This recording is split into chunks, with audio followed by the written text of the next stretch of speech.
Hey guys, AilouPup here, and today I'm bringing to you a review of The Final Empire by Brandon Sanderson.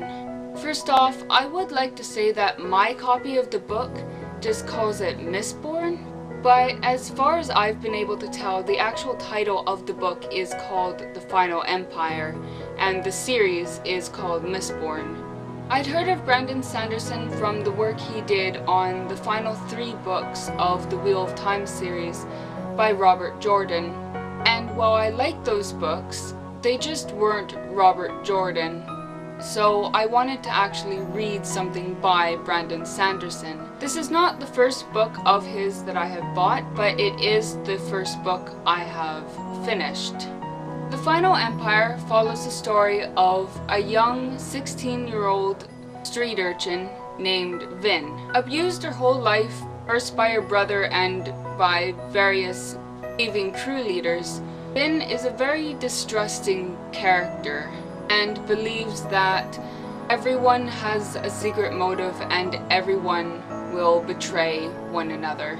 So when the infamous crew leader, Kelsier, also known as the survivor of Hothson, Kelsier arrives, recruits her. It takes her a long time to believe that Kelsier's motives are pure, or as pure as they can be for a thief.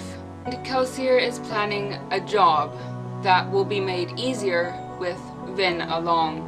Plans this job to be the biggest. I want to take a moment to actually talk about the world a little bit, because it is probably one of the most fascinating worlds that I've actually read. In this world called the Final Empire, ash falls from the sky and mists come out during the night. People known as Ska are treated as slaves and inferior to the nobility. The common theme among the nobility being, what is one more dead Ska? Although there are a few who actually seem to care what happens to the Ska. There are powerful people known as Mistings and Mistborn who control a power known as Allomancy. There is also another people called the Terrace people, some of who can control a power called Ferukami, but this book focuses on Allomancy, so that's what I'm going to focus on as well. However, this book does give a good description of what Ferukami is. Ferukami is completely internal. It can provide some of the same things we get from pewter and tin: strength, endurance, eyesight, but each attribute has to be stored separately.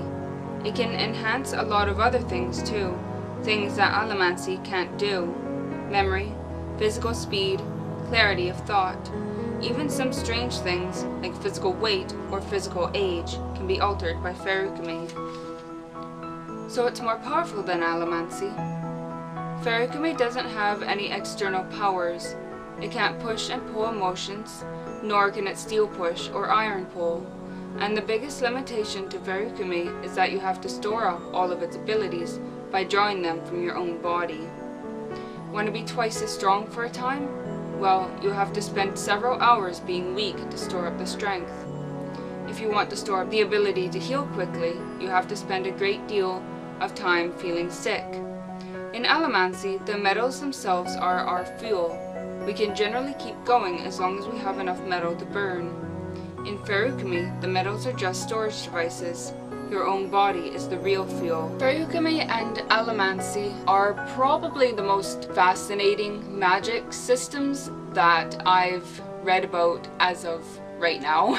For Allomancy to work, the Misting or Mistborn has to swallow a certain metal where they will get a well of power that they can use, but it has to be a certain type of metal and it has to be pure.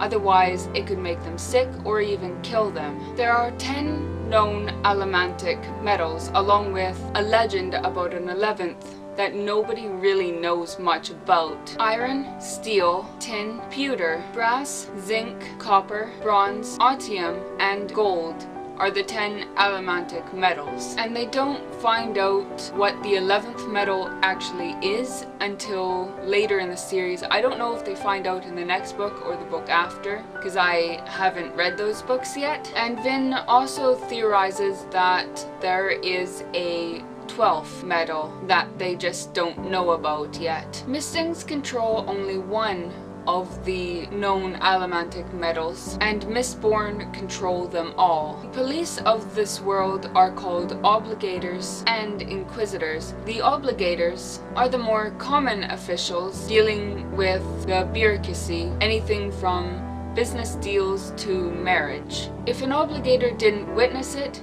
it didn't happen. Now, the obligators at least look human and are probably human, but the inquisitors are quite something else and are very creepy in general. They have large metal spikes in their eye sockets, and they see differently from a normal human being. They deal out the punishment to the Ska and the nobility, and are likely even more powerful than the Mistborn, who are already very powerful. Finally, all of this is controlled by an evil man known as the Lord Ruler. Most of the book is in either Vin's or Kelsier's point of view, though there are a few who get point of views closer towards the end. It has quite a large cast of characters, though I have certainly read larger. Most notably in this book are Vin, Kelsier, Doxson, Breeze, Ham, Clubs, Spook, Alond, Saze, and Marsh, along with many minor characters as well. What I've found with a lot of authors when they get a large cast of characters like this is that their personalities are hard to keep up. They tend to blend with another character so that they have similar personalities. Not so with this book. Each character has their own personality, and it's kept up throughout the book, with only some minor changes towards the end when characters are changing from their thoughts and personalities at the beginning of the book. Vin is very distrusting, Ham is philosophical, Breeze likes to use his allomancy and doesn't believe he's forcing people to do things for him when he soothes their emotions, and Alond is very idealistic. And those are just a few of the characters. The book takes place over the course of about a year, but there was never really a point at which I thought that it went a bit too quickly. There is a point in the book where about 8 months or so, maybe less, pass between one scene and another, but he's written it in a way that it just flows so nicely with the rest of the book. This was a well-written book that I loved from start to finish, and I am giving it a 5 out of 5. Thank you guys so much for watching, and be sure to come back for more if you liked this one.